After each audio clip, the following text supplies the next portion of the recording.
All right. Hi, everybody. Again, it's the two of us. You've seen us before. Yes. My friend Jaap here. We're going to discuss science and scientism, utopia, and things like this.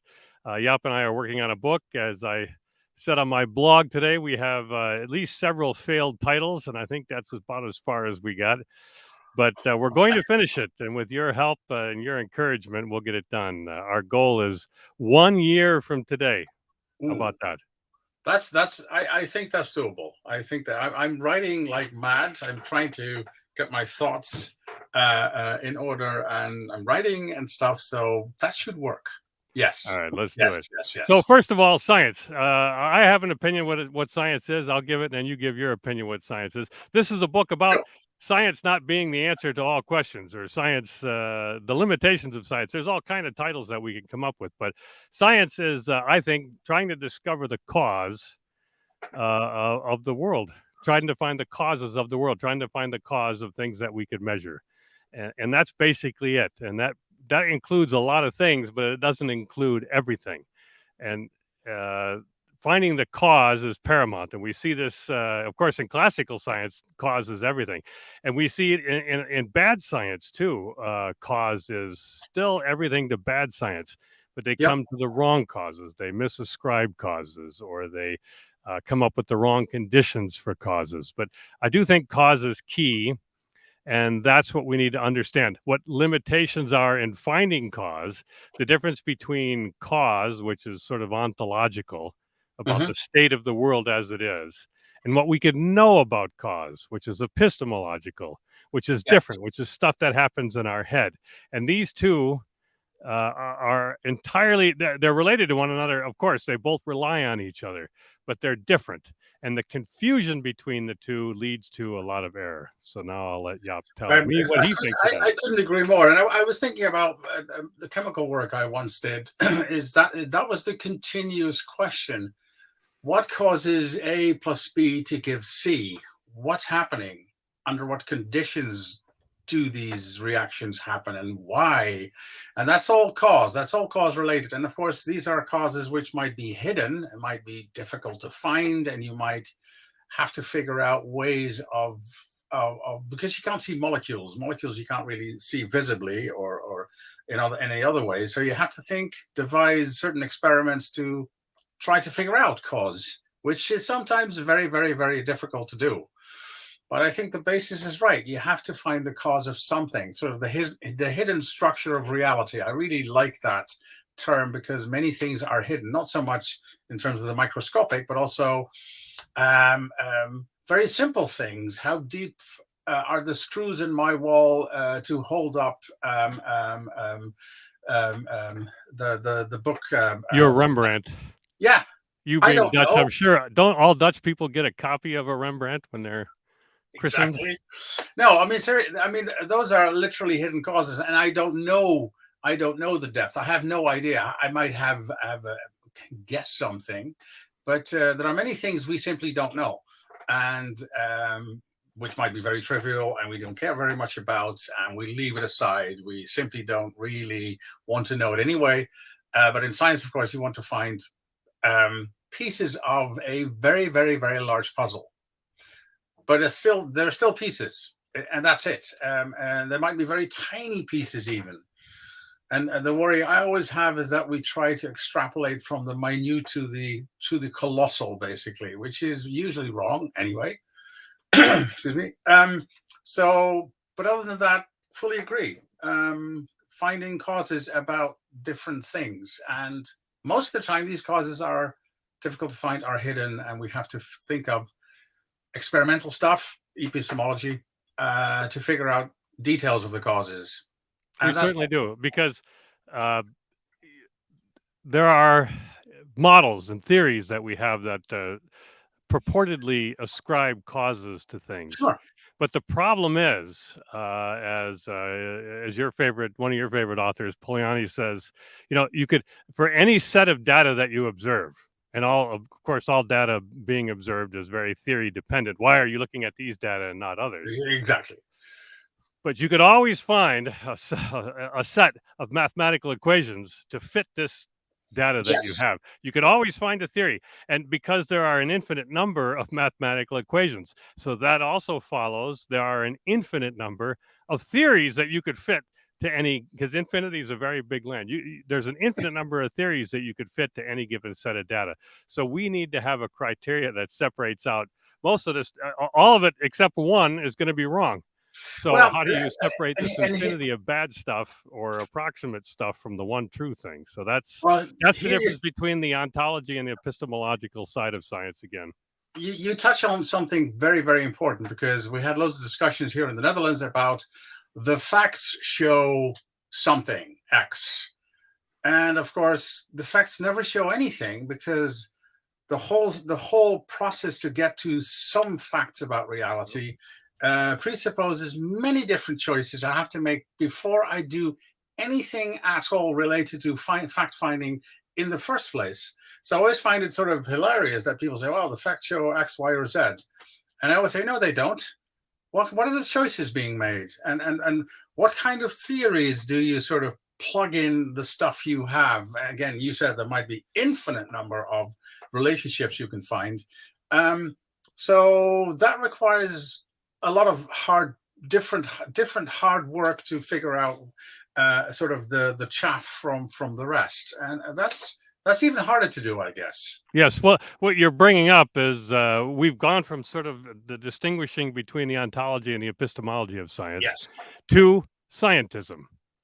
Oh, yeah. To scientism, because scientism, these are what the facts show. And they usually imply, here's what we're going to do because these are what the facts show.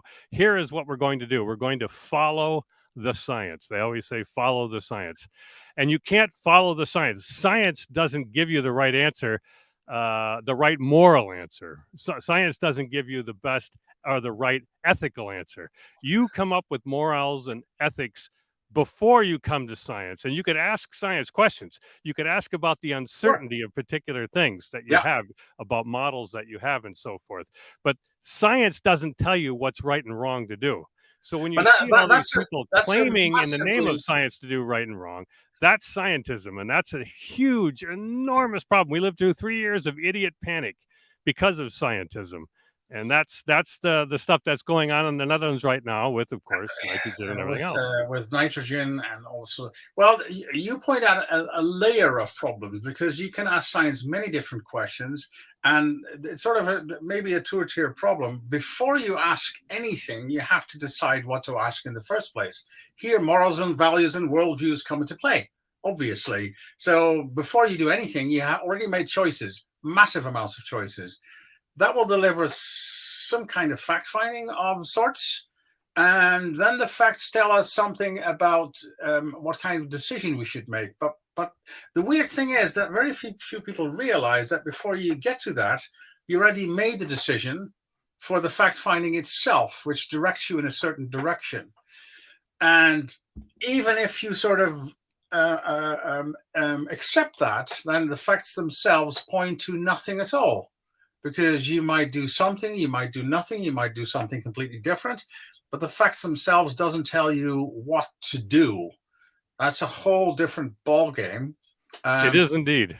But the problem is we sort of infuse a sort of a sleight of hand. We sort of infuse, before we do anything in science, already the sets and values of what the outcome would point at, and then we say, there you go, the facts show X, Y, and Z, therefore we have to do so and so. Yep. Which is literally a massive sleight of hand. It's sort of you fool the public. You fool, well, actually quite a few scientists fool themselves even about this. And that's the situation we have landed in, is that science seems to give answers on questions we already asked to begin with. So the worst thing that happens to scientism is that we don't need science at all. Science is completely irrelevant in the scientific realm, basically. It is indeed. So I want you to go on about, give us a few words about utopianism, because utopianism is the driver behind a lot of, woke politics, certainly. And woke politics, when you marry it with science, scientism, certainly leads to utopianism. The idea that we could find the secret formula that's going to, in the utilitarian axiom, that's going to lead to the greatest happiness or the greatest good for the greatest number of people, if only we do these perfect theoretical things. And that is behind that sort of impetus is why. So we have scientism, we agree about that, but why scientism? And I think the underlying drive is this utopianism. Scientism is actually the perfect match with utopianism. For one, scientism claims that it can actually penetrate reality to the core. It sort of can describe the fullness of reality. That's the first element of scientism, which we should keep in mind, is that we think, we believe, but that's nothing to do with religious belief, but that's literally a sort of form of theism. That's simply a decision of the will. It's nothing to do with anything else. That science can penetrate reality to the full. That's the first thing. Utopianism, as Aurel Colnay said, is solving the puzzle. And the puzzle is all there is to know and believe about what humans are, what humans need to do in order to create a society where every single value is sort of melted into one, whereby everyone can get out of that in a perfect and happy sense, so to speak. That's sort of a very rude and craft definition, maybe, but utopianism is that drive to solve everything under the same denominator, pushing everything inside the same room, so to speak. Yes, it's all part of that. And the current year fallacy. Here we are. Progress is coming. Progress is coming. And those who are holding progress back must be eliminated, because this land that we're marching towards is utopia, and utopia is bliss. It's Eden. It's paradise on earth. And therefore, anything we do to eliminate the barriers is justified in its name. Well, so they use science as a basis for this by marrying it to scientism. Colnay pointed out that too many authors like Popper and others have regarded utopia as not possible, but not possible in the name of the epistemological sense. It's impossible to walk barefoot to the top of the K2 or the Mount Everest. That's impossible. So people will look weary at you. So yeah, that's a weird guy trying to do that. For most people who critique utopia, that's sort of the thing of utopia. It's impossible, like mountaineering with no boots on. That's impossible. Colnay actually went much, much further. He went to the essence of utopia. It's basically, in utopia, no one can survive. Literally, no man can enter utopia, because for a very simple reason, man itself brought the mess upon it. So the ideal situation, the ideal society, can have no one in it, because the person who created the mess needs to be in utopia at the same time, which is impossible. And I think Colnay brilliantly showed that it's not only impossible as what a dumb idea, but also impossible in the literal sense. He said, utopia is literally unthinkable. You cannot square the circle. And that's a mathematical thing. And that's literally true. There's no way you can do that. And that's the case with utopia. And of course, in the Netherlands now, we have Extinction Rebellion protesting on freeways to bring this new utopian. And one characteristic of the utopian person is you cannot reason with them, because they're right, and you cannot disagree with them because they're right. No matter what, no matter how, they're always right, and you're always wrong unless you fall in line with their ideas. No, we're not going to win this thing by reason, by logic, no, by demonstrated arguments. Not a chance. And this brings up the next point that you wanted to talk about, the catastrophism, or however it's pronounced. We have this. We have global cooling, which morphed into global warming, which morphed into climate change, which in the Netherlands you have problems with nitrogen. Now people are worried about forever chemicals. We're worried about absolutely everything. Absolutely everything is out to get us and to kill us. And it's all because we believe that we're not in utopia. That's one of the problems, that we are. We do have this idea, this base instinct that man is a curse on the earth. And there's truth in that.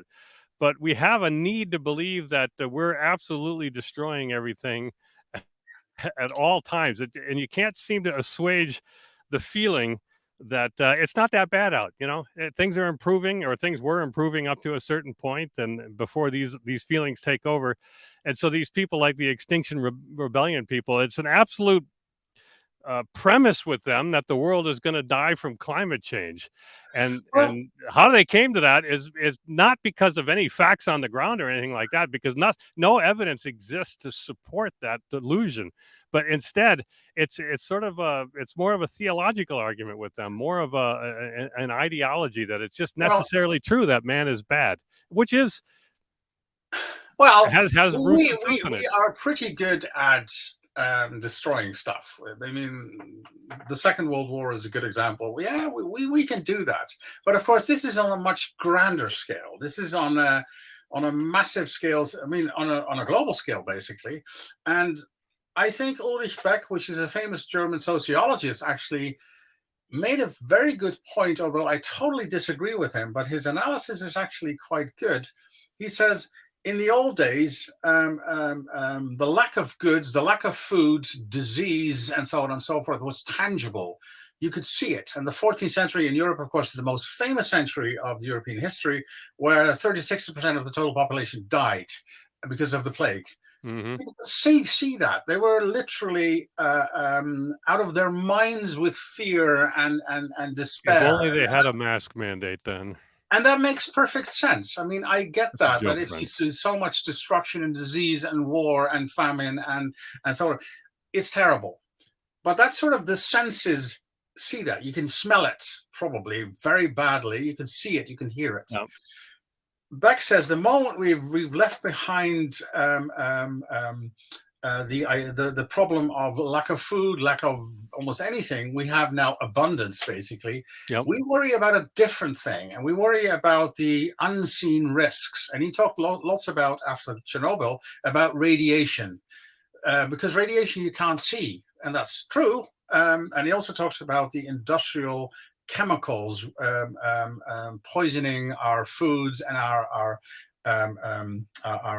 environment. And again, his point is not so much, it's always difficult with Beck. Does he mean it, or does he point to something else? But the point is, which is right, those dangers we sense, we can't really sense at all. We sort of fear it, basically. Yeah. And now comes the point with the climate change.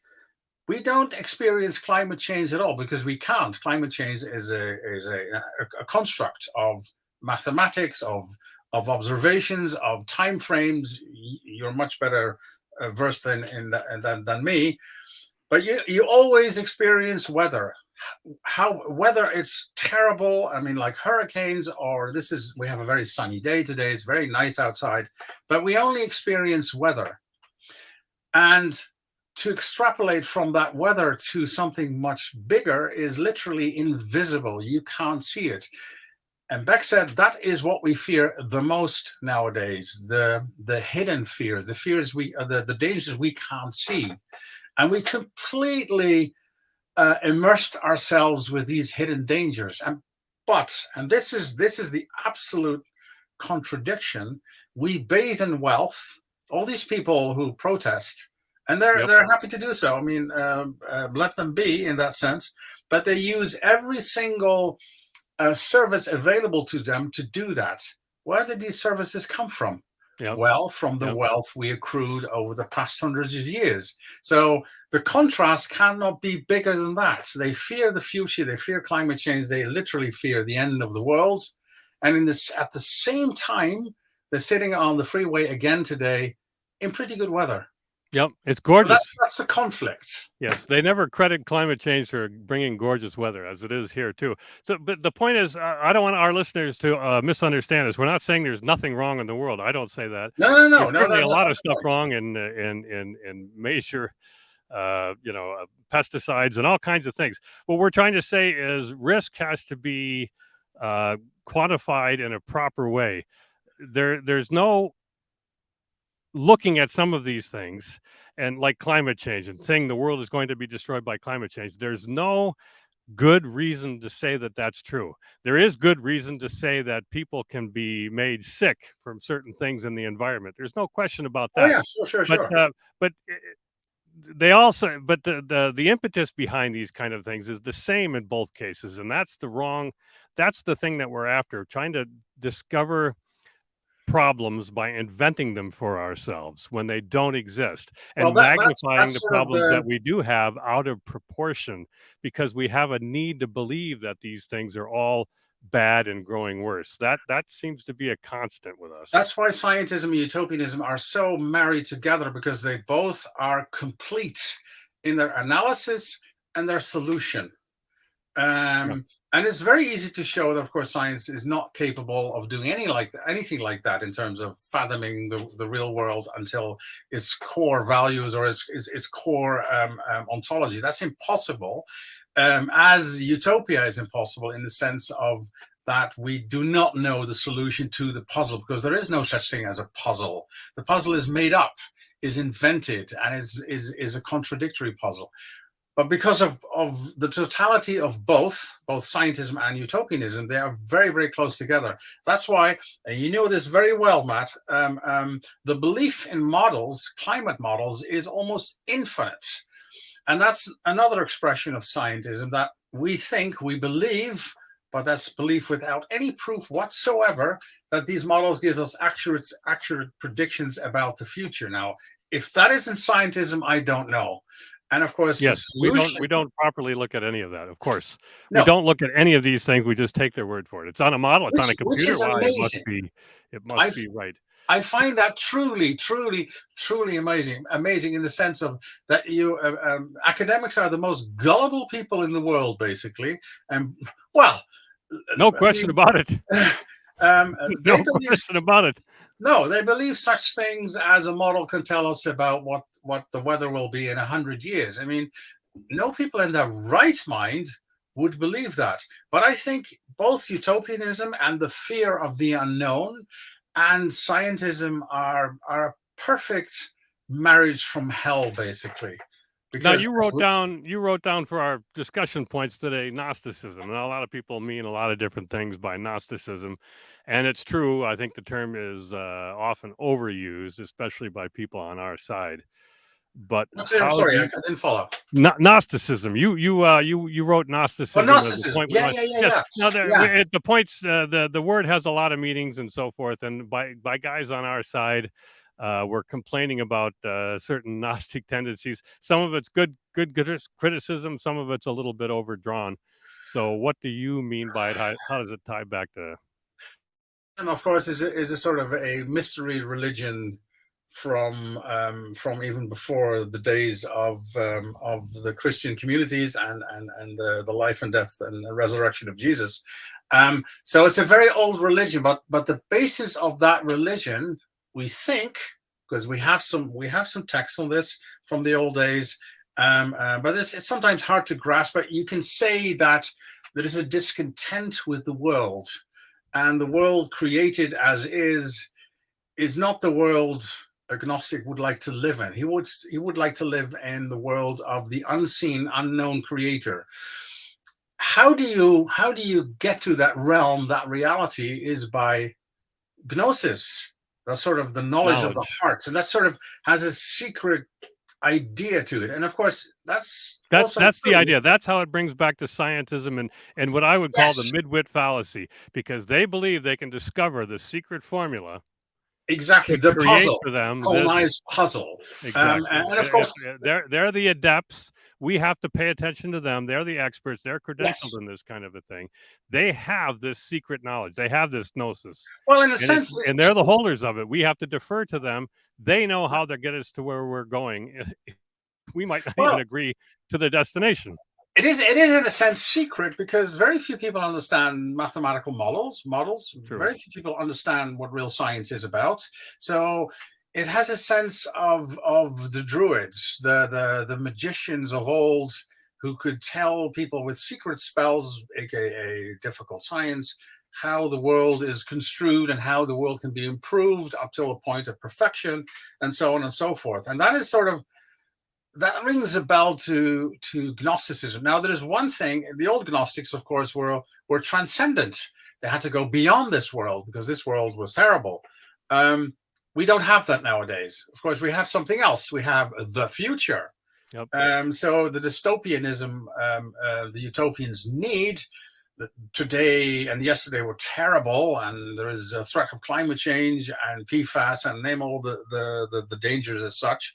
But tomorrow it's going to be much better. So it has gone from transcendent to immanent. It is now. And that's the big difference, I think, with the old days, because in the old days, at least they have some idea of transcendency. We don't have that anymore. That's completely lost on us. No. Almost completely evaporated. Yeah, so now we have the future. The future, of course, is endless in its potential, because there can always things happen in the future. We don't know what's going to happen. So that's why the utopians always can point to the next day and the next day and tomorrow and tomorrow and tomorrow. And that's sort of the Gnosticism we see nowadays. Of course, the famous Eric Voegelin wrote loads and loads about this as such. So people should read his books, I guess. But just in the interest of time, we got about 5 minutes left. Yeah. The lacking of transcendence is what science also lacks, and that's what your next point we wanted to talk about was faith. We need to restore that transcendence in order to get science on a more fundamental foundation. We're leaving out and searching just for these secondary causes and searching just for mechanical, efficient causes of the world and so forth. We leave out a lot of stuff. You can't do physics without metaphysics. Of course. And we need to restore a proper metaphysics to science in order to understand better what's going on. Right now, we're stalled out, and not just in climatology and all these kind of silly fields but and so forth, but in physics itself, we're stalled out in chemistry and fundamental chemistry. We're stalled out because we have lost this idea of the transcendent, and we don't have faith in absolutely anything except our own unbounded, reason anymore. The point is always, I found it's very hard to explain that to people, because what does that mean, transcendence? Are we talking about God?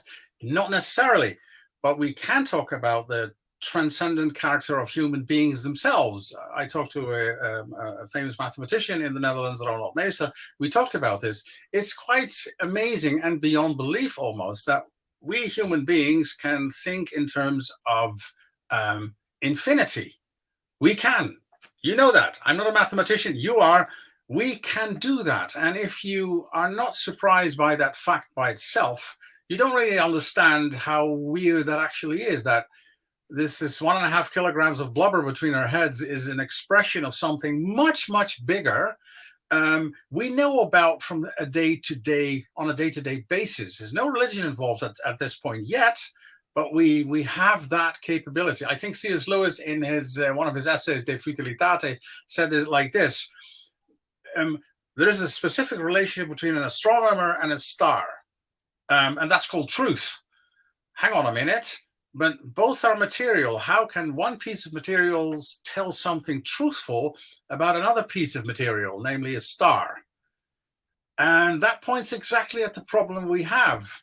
Yes, we are absolutely sure that science is delving for truth, however limited that might be, obviously. But of course, you can't say that of matter itself. Matter itself doesn't contain truth as such. So that immediately shows that human beings are transcendent beings in themselves already, without referring to anything like God or religious transcendency. But we are imminently transcendent because we can figure out truth about reality. And all that points to a deeper understanding of science in its ontology and the way things are, yes, and also the way we think about it in the epistemology. We need both of those aspects. Absolutely. And we need to go much deeper than we are. Well, we only have about a minute left. I mean, maybe we should we should wrap up. This is the stuff worth talking about for our book. If you guys have different ideas and things we want to discuss, leave them in the comments, and we'll be happy to get to them, or at least ponder them. Try to do that. Yes. It's hard enough as it is. Okay. All right. Well, that's it for now, everybody. Thanks for tuning in. Okay. Bye. I got to figure out how to shut this thing off.